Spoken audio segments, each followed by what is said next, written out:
একমাত্র পাওয়ার হচ্ছে আমার দর্শক। একটা সাধারণ মেয়ে আমার কাছ থেকে ওকে আলাদা মনে করবে, এটা আমি চাই না। আমরা তো বেশিরভাগ কাপড় পরি মানুষের ফ্রি, আমার তো 1 টাকাও খরচ হয়নি।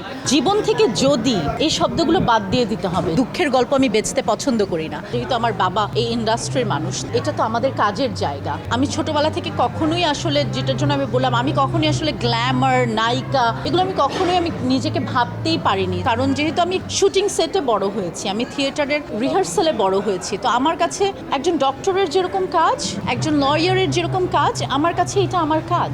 আপনার কাছে কাজ, আপনি ক্যামেরার বাইরে আছেন, আমি ক্যামেরার সামনে আছি। আমার কাছে আহামরি কিছু মনে হয়নি যে আমাকে টেলিভিশনে দেখা যায়, এটাই আমাকে মানুষ চিনবে বা আপনাদেরকে মানুষ চিনবে না, এটা আমার কাছে কাজ, আর কিছু না। 50 লাখ টাকার ড্রেসে ভাবনা, কোটি টাকার গাড়িতে ভাবনা, এগুলো ক্যাপশন না দেওয়া যায় না?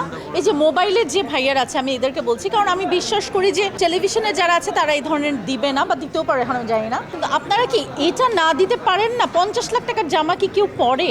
এই যে এটা দেন, তখন হয় কি জানেন, একটা সাধারণ মেয়ে আমার কাছ থেকে ওকে আলাদা মনে করবে, এটা আমি চাই না।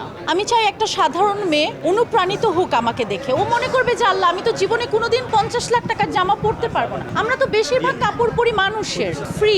এই যে আজকে শাড়ি পরেছি, ডিজাইনার এসেছে, সে আমার জন্য বানিয়ে দিয়েছে, আমার তো 1 টাকাও খরচ হয়নি। তো এই ধরনের ক্যাপশন আপনারা দিবেন না, যাতে অন্য মেয়েরা, সাধারণ মেয়েরা মনে করে যে আমাকে নায়িকাই হতে হবে একটা ভালো জামা পরার জন্য, এটা যাতে না মনে করে।